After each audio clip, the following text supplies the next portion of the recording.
Hey everybody, hope you're having a great day. Welcome back to the channel. Today we're going to go over the scenario, what if Bardock was the Super Saiyan God? Now before we begin, please like, comment, and subscribe. It really helps the channel. Now this scenario is going to begin right when Frieza launches his death ball at planet Vegeta. Bardock desperately tries to push Frieza's attack back. His fellow Saiyans rally behind him. In that moment, their lives flashed before their eyes, their regrets, their will to live. Their hearts become pure with this desire to survive. Seeing Bardock in front of them, their energy gets channeled into him, and he changes. His hair becomes red, his physique trims down, and his power level becomes undetectable. He manages to destroy Frieza's death ball before flying at the tyrant himself. Bardock ends Frieza before Frieza can even comprehend what's happening. The Saiyans don't know this, but they inadvertently did the Super Saiyan God ritual on Bardock. The king of all Saiyans looks up at the sky and all he sees is a red glow flying through Frieza's ships. Bardock decimates the Frieza force in what is seemingly an instant. He descends back down to the planet where he is revered. No one knows what's happening. No one understands this. Whenever somebody tries to scan his power level, it's being registered as 0. The king, the scientists, everyone is confused. But despite that, King Vegeta takes charge and he immediately orders Vegeta and all the Saiyans back to the planet. Bardock's Super Saiyan God form fades and he reverts back into his base form. But remember, the God power gets absorbed into his base form. That energy is now his. Now, any attempt to scan Bardock's power results in a number so high it destroys the Scouter. His power is literally off the charts. He is the strongest Saiyan by an unknowable degree.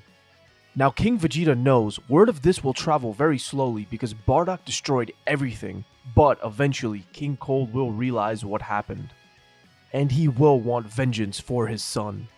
He will bring the full might of the Frieza Force to destroy the Saiyans, and they need to prepare. First and foremost, they need to figure out a way for Bardock to control his power. They need to learn if this is the legendary Super Saiyan form, but the Saiyan scientists say that Bardock's power was unscannable. They suggest that this is something else entirely. Now Bardock's first priority is he wants to go to Earth to get his son Kakarot, and the king questions why he even sent his son to that weakling planet. Bardock tells the king that he was worried about what Frieza had planned for the Saiyans, but if everything went well, he would have gone and picked up Kakarot, no big deal, but it looks like he was right. Now King Vegeta is adamant that this isn't the priority right now, and when he sees Bardock's face turn to anger, he reminds him that Earth is still the safest place for him. It's only a matter of time before vengeance gets enacted on the Saiyans.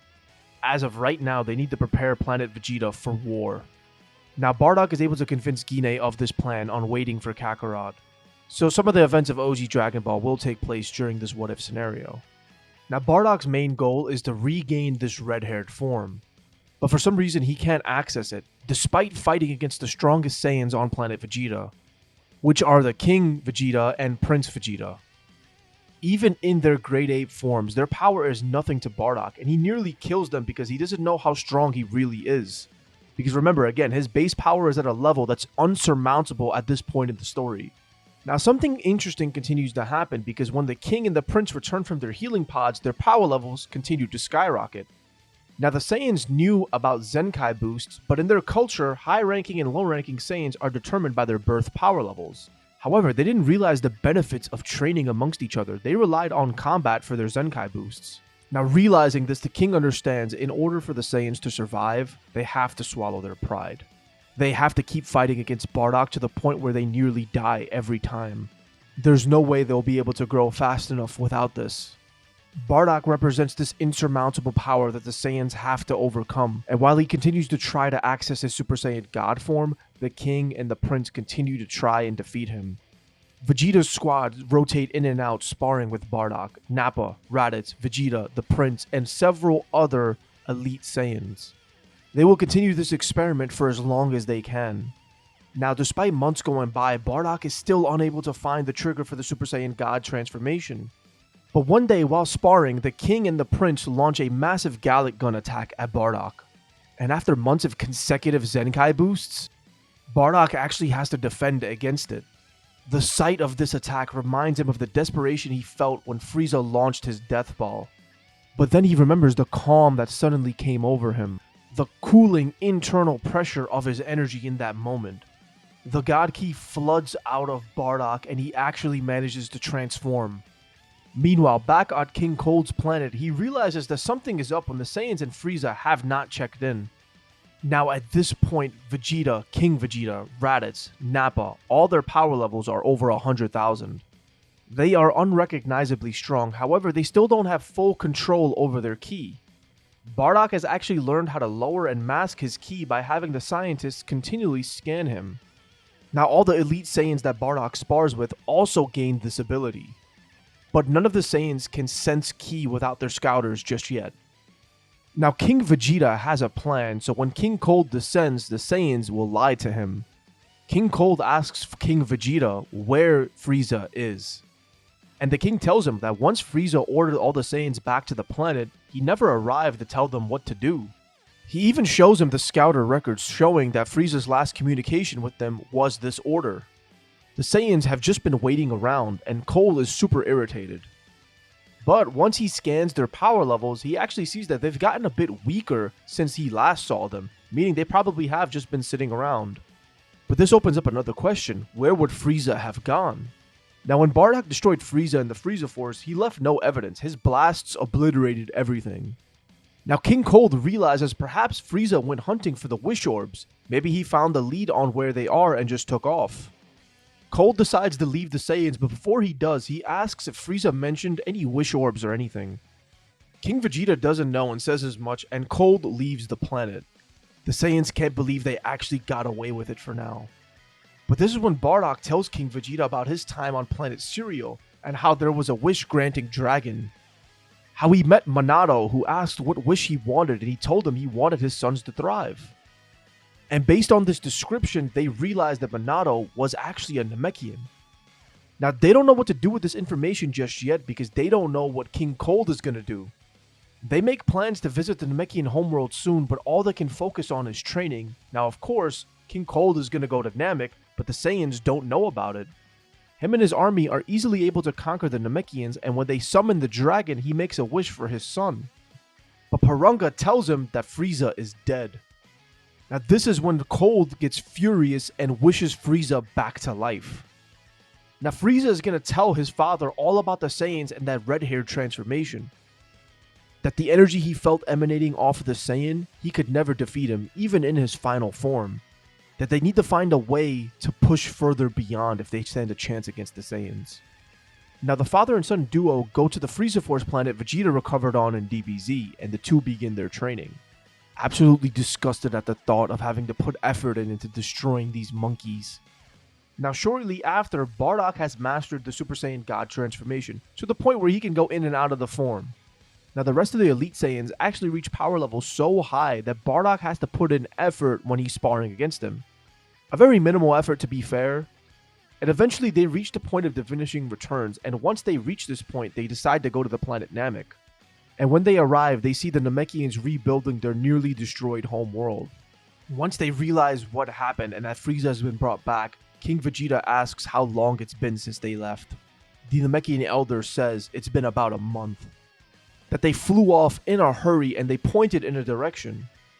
The Saiyans look at a map to see what planets are in the direction the Namekian pointed at. Nappa realizes that there's a base he used to report to in this area. Perhaps they went there. The Saiyans hurry, flying their ship at max speed towards this planet. They land, and their ki control has gotten better, particularly Bardock's. He can kind of sense ki now, but they still rely on their scouters. They scan 2 massive power levels before their scouters explode. The Saiyans rush in, destroying Frieza Force members along the way. Bardock, King Vegeta, Raditz, Prince Vegeta, and Nappa all enter ready to face the space tyrants. The other Elite Saiyans stand guard outside the chamber. Now, despite the fact that King Cold and Frieza have only been training for about a month, the Saiyans don't really know what they're in for, and Bardock takes on Frieza while the other Saiyans battle King Cold. Now, Bardock is both shocked and impressed when Frieza is able to take the punch that killed him last time. Frieza's not messing around this time. He immediately transforms into his final form. he hasn't had a chance to come up with Golden Frieza just yet. Now, one key thing to keep in mind is that Bardock is infinitely weaker than Goku was when he first transformed into the Super Saiyan God. So while his God form is insanely overpowered at this point in the story, it's nothing compared to Goku and Vegeta's in Super. And Frieza, with only 4 months of training, was able to match Super Saiyan Blue. So with just 1 month of training, the match between Final Form Frieza and Super Saiyan God Bardock is infinitely closer. The two fight to a near stalemate. Meanwhile, King Cold is having a much easier job with his Saiyans, swatting away both Nappa and Raditz, mocking the Saiyans for their stupidity. They were always useless monkeys, but instead of being destroyed in one shot, now they'll be destroyed one by one. King Vegeta yells out that the Saiyans will no longer be their slaves as he launches an onslaught at Cold. King Cold laughs before unveiling his transformation. Final Form Cold is way above the king and his son. Cold begins to laugh as he points his finger at King Vegeta's head, but then he shoots it past, killing the prince. King Vegeta turns around and runs to his son's lifeless corpse, and he snaps, and this was Cold's mistake. He underestimated the Saiyans' rage and their hatred for him. The king screams in a fury as his energy skyrockets. Flying towards Cold, he transforms into a Super Saiyan. This fight is now over. Super Saiyan King Vegeta dismantles Cold, tearing him literally limb from limb before joining Bardock in his fight against Frieza. And while his power level is nothing to match Bardock's or Frieza's, it is enough to help turn the tide of the battle. Super Saiyan God Bardock and Super Saiyan King Vegeta team up, destroying Frieza. With the two of them, he doesn't stand a chance. It is the hardest fight of their lives, but at the end, the Tyrant family's reign of terror is over. Frieza and Cold are no more. With the prince dead, Bardock reminds King Vegeta that they can go back to Namek and bring him back to life. The king picks up his son's corpse before silently making his way back to the ship. On Namek, after seeing Vegeta's lifeless body and how broken King Vegeta is, the Namekians allow him to bring his son back. This is because they feel responsible. If they had resisted King Cold, this never would have happened. Once Vegeta is revived, Bardock decides that it's time for him to go to Earth and pick up Kakarot. He will take Raditz and Guinea with him. And as the Saiyans get ready to depart, two strange beings arrive. Supreme Kai Shin and Kibito approach Bardock and ask him if he's the Super Saiyan God that defeated Frieza. Bardock doesn't know what the hell they're talking about and tells him he is the one who killed Frieza twice now. But he doesn't know anything about a Super Saiyan God. Shin requests if Bardock will come with them to their planet as they have some questions they need to ask him about how he acquired this power. They also request that King Vegeta join them. Now at this point, Bardock just wants to get to his family and he's very reluctant to go, but they tell him they can teleport him wherever in the universe he wants. This eases him and he agrees, telling them to hurry this up. King Vegeta, Prince Vegeta, Raditz and Bardock go with the Kais while Nappa returns back to planet Vegeta, alongside the other Elite Saiyans that joined them on this incursion. Back on the Kai world, they ask Bardock to recount how he got the power of a Super Saiyan God. And he tells them about what Frieza did, launching the Death Ball at planet Vegeta, and how this power suddenly overcame him. The Kais are in disbelief. They had heard legends of a Super Saiyan God, but they never actually thought it was possible. The Saiyans were far from pure-hearted, but in the moment of their extinction, they must have reached that point and channeled that power into Bardock. It is absolutely astonishing and unheard of, and they explain Bardock's transformation to him, telling him what God Ki is and why he feels this immense cooling pressure inside whenever he transforms. They also tell King Vegeta that he's the first Saiyan to become a Super Saiyan in over 1,000 years. They then tell them that now that planet Vegeta and the Saiyans are free, will they go back to becoming conquerors? Or will they turn their backs on what Frieza and Cold forced them to become? Warning them that if they continue their destructive ways, destruction will come for them, as their new power could threaten the balance of the universe. King Vegeta looks on. The death of his son definitely changed something inside of his demeanor. Outwardly, he is as prideful as ever. He tells the Kais that him and the Saiyans will hunt down every single member of the Frieza force. They will not rest until they are all dead. As far as conquering planets, That chapter in their history is done. For the first time in a long time, his people are free, and they don't want to take that for granted. Now the Kais are very relieved to hear this, and King Vegeta asks Bardock if he will accompany them in destroying the Frieza Force remnants, before he goes and picks up his son.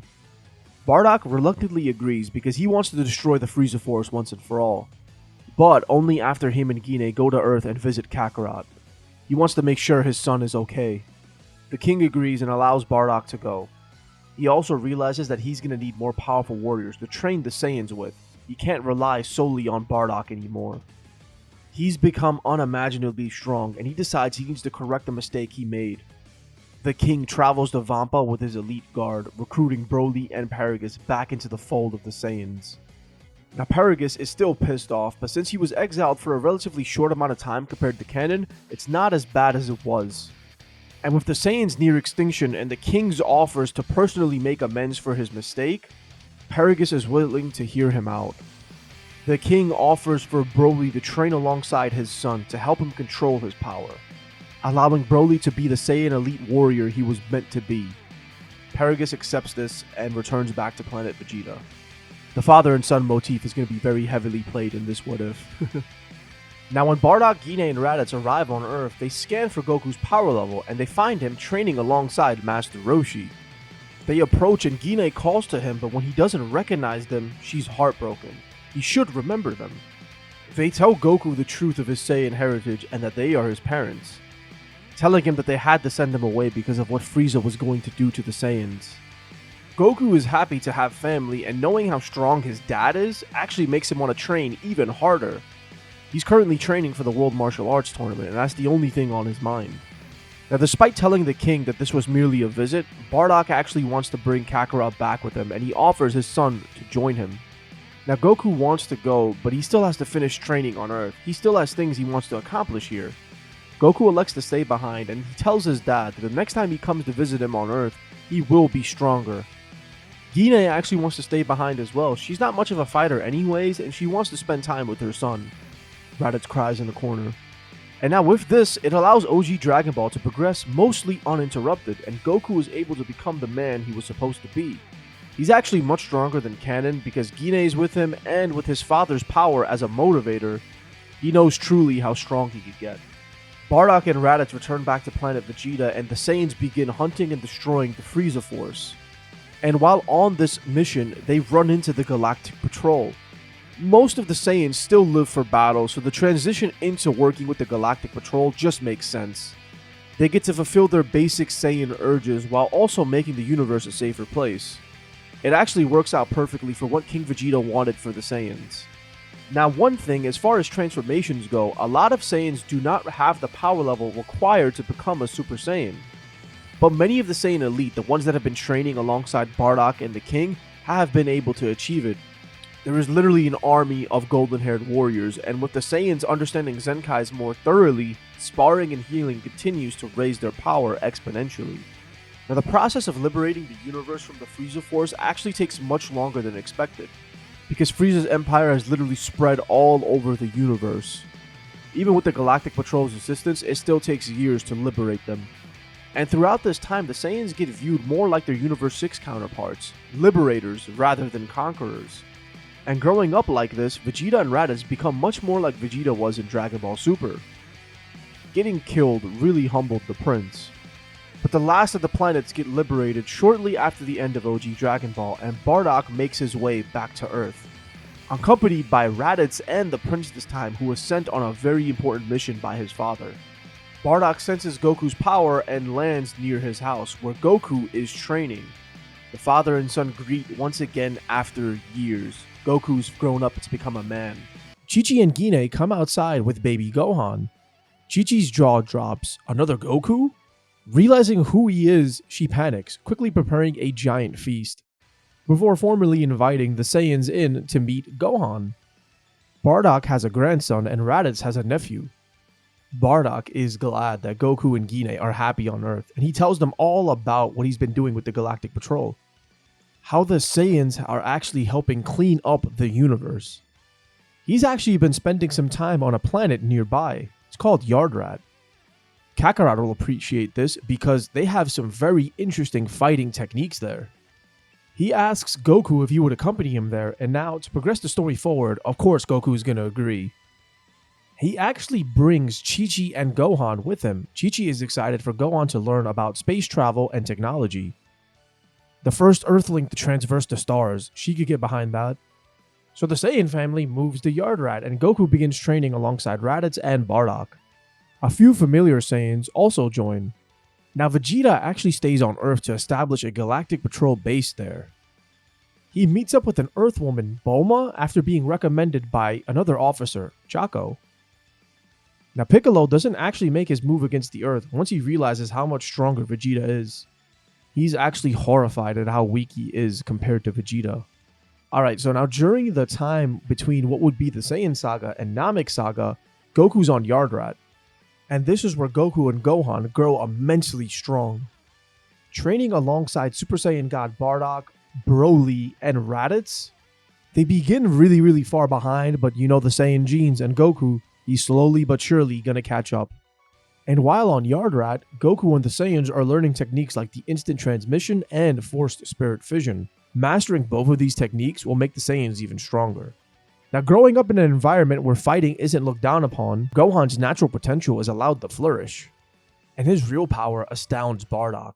Half-breed Saiyans seem to have even more potential than purebloods. And actually, earlier in the saga, Goku decides to bring Piccolo to Yardrat, telling Piccolo he didn't forget about his rematch and he wants him to get as strong as possible for it.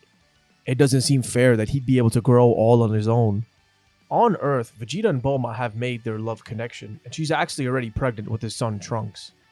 The Prince of all Saiyans wastes no time. He actually asks if she will be able to provide him with a gravity chamber. He likes the Earth, but the gravity is so weak, and he doesn't want to grow flabby on this planet.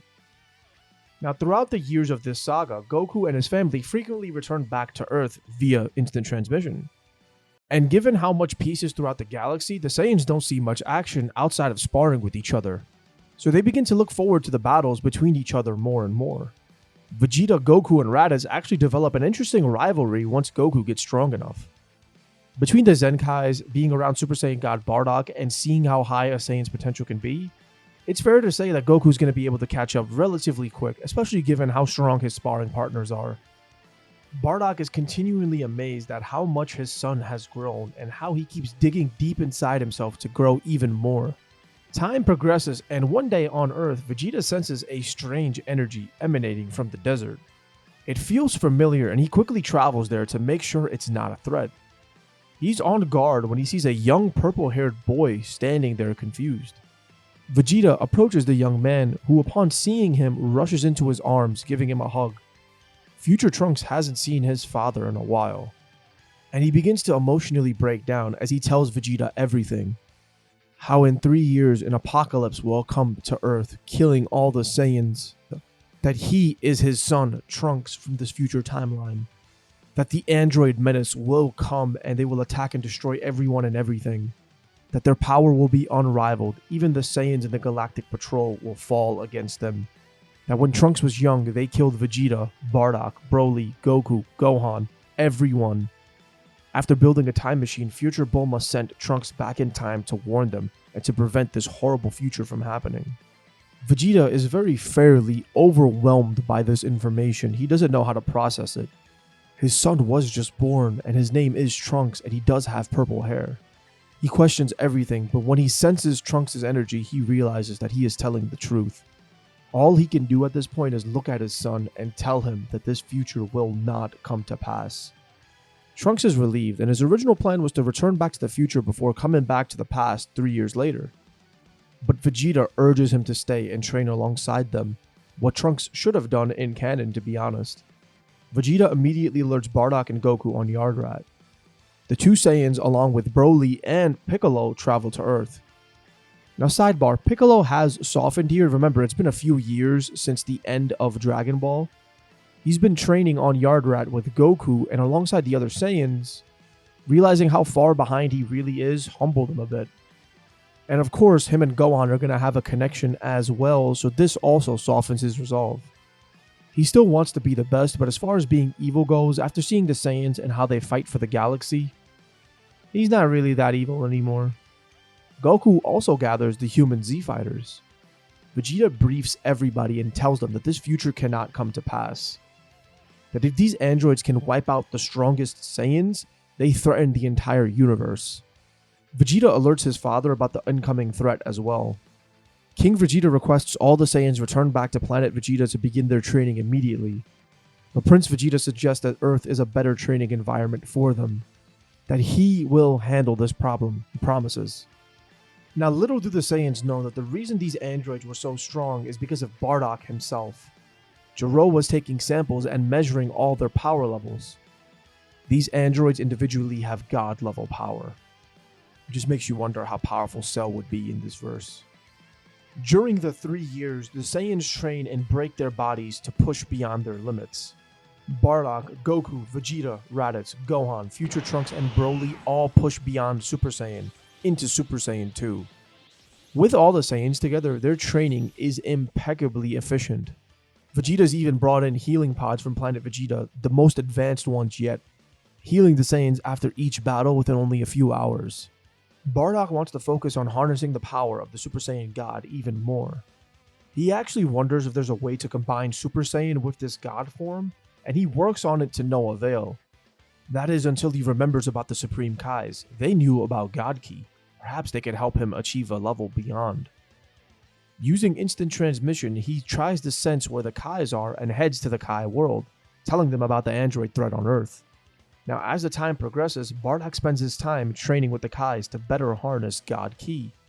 This eventually leads to him having a breakthrough and unlocking Super Saiyan Blue.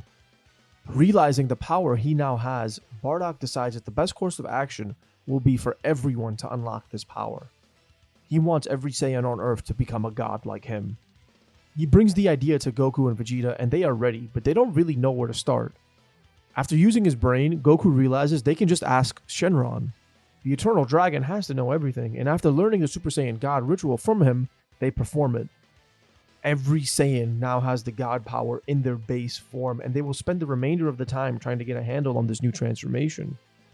They have roughly 1 year left, and with the humans being around these God-level Saiyans, they actually begin to absorb trace amounts of God Ki into their bodies as well.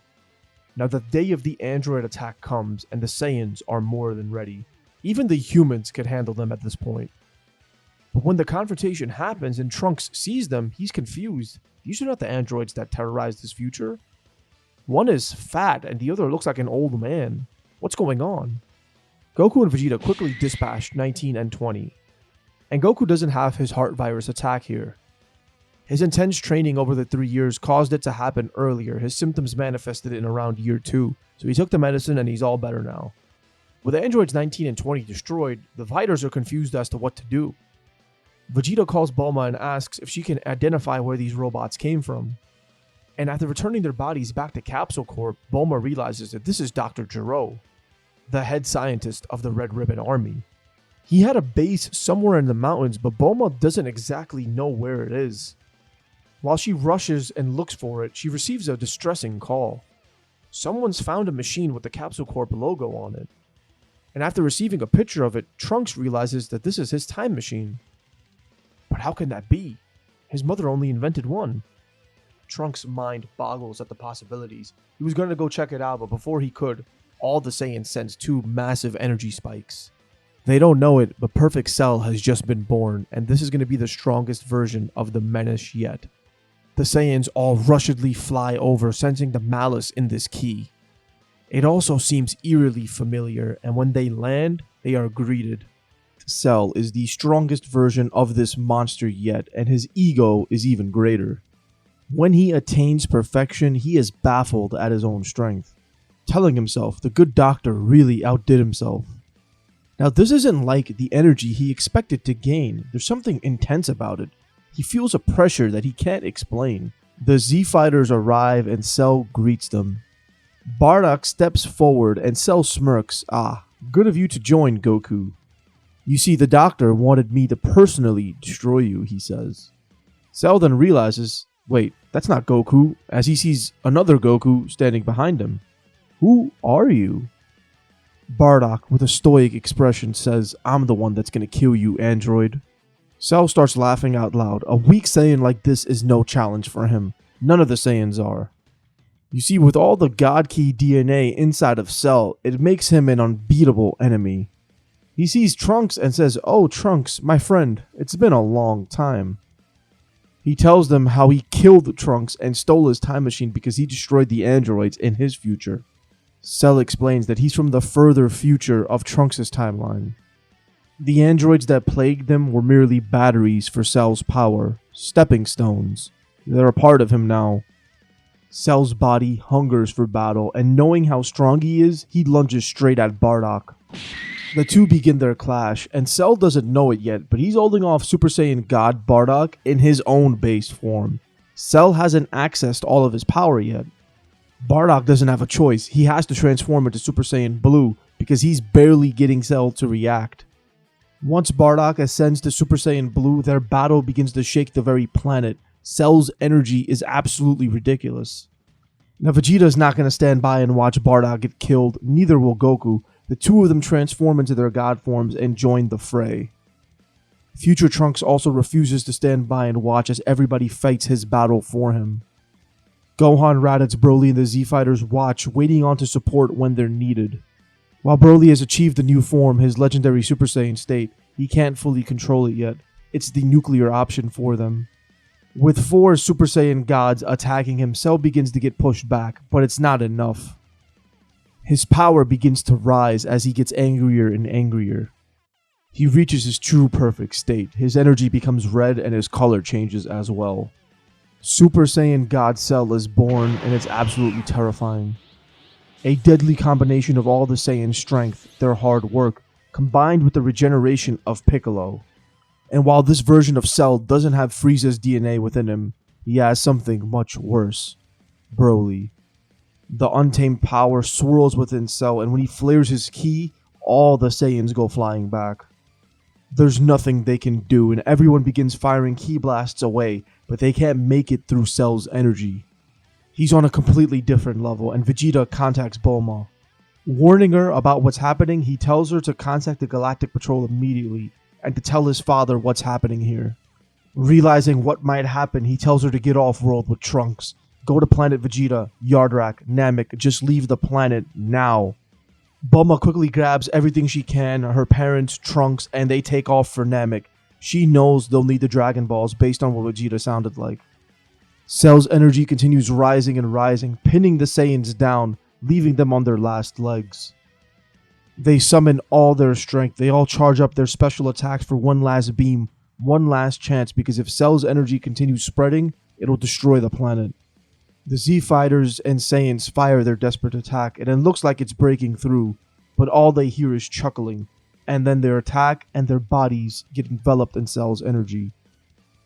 They're all dead. Cell flies up and looks down at this pitiful planet, destroying it before making his way across the universe. It was brief, but he sensed something very interesting, and he wants to see what it is. He begins traveling, leaving a trail of destruction in his wake. And with that being said, guys, we're going to end this part off right here. I'm just kidding. Let's go. Bulma is heartbroken by what she sees, but she knows what she has to do. The Saiyans and Z-Fighters all arrive in the afterlife, and when King Yama gives them permission to train with King Kai, they all make the journey across Snake Road. They have no choice. They have to get stronger. Vegeta told them about sending Bulma to Namek, so they know they'll get a second chance to defeat Cell.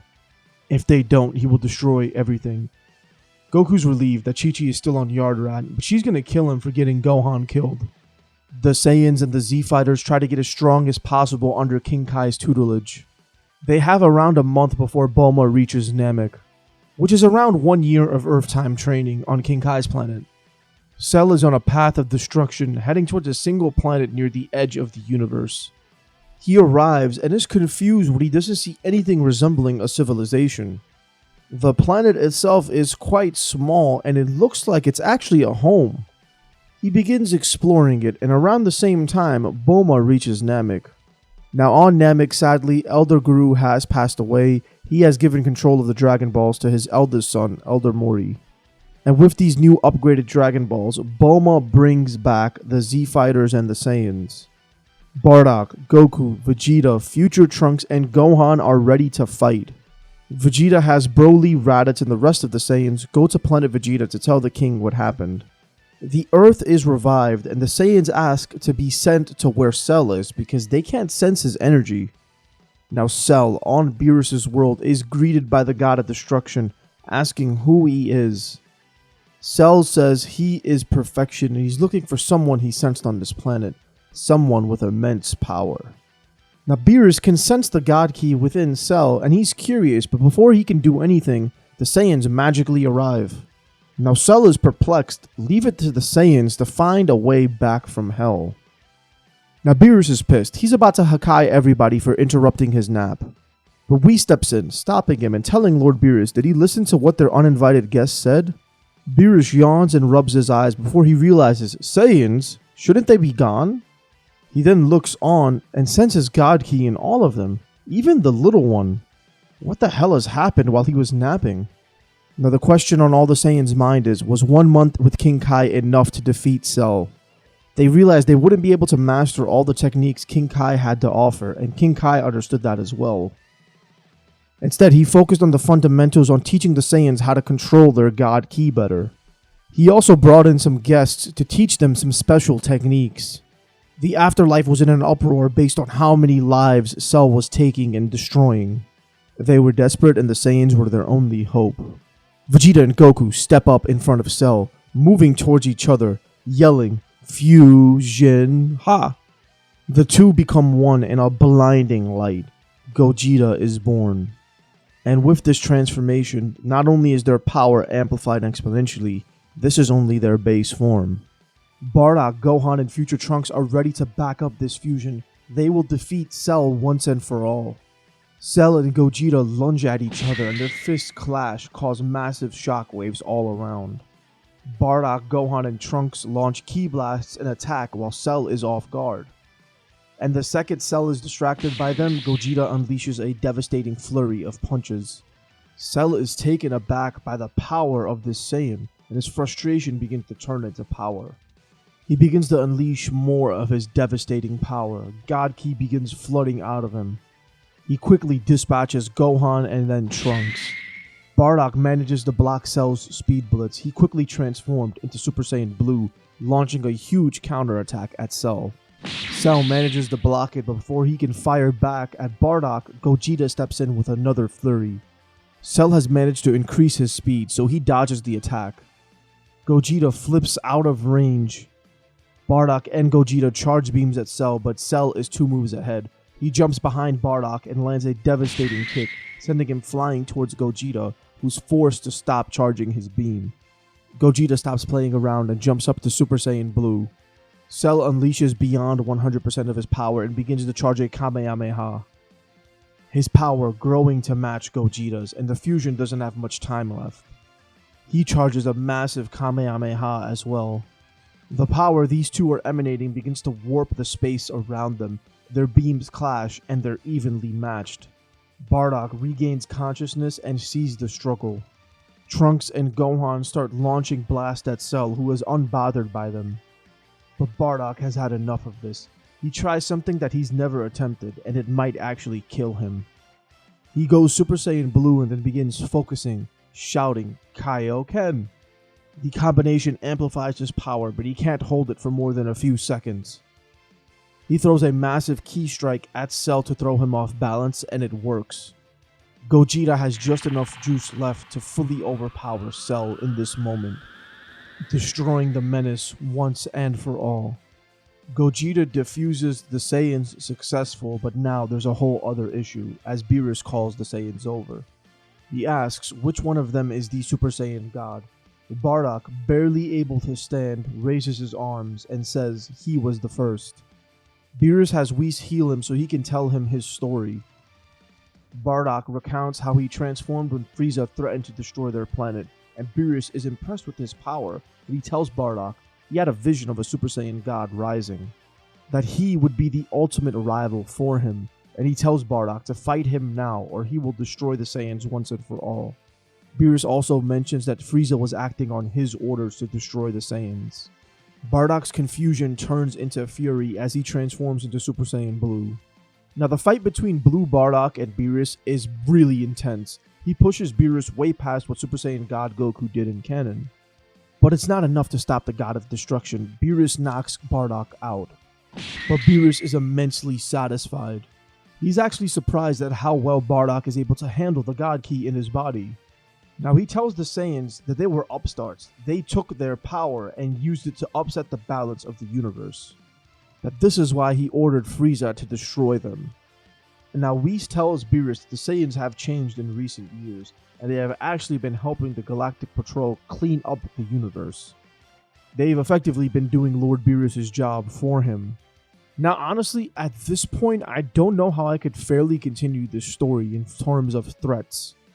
Because realistically, the Buu Saga is not going to happen, the Saiyans are too strong, there's not going to be any Battle of Gods because it just happened. Resurrection F is a no-go, the Goku Black Saga is a no-go.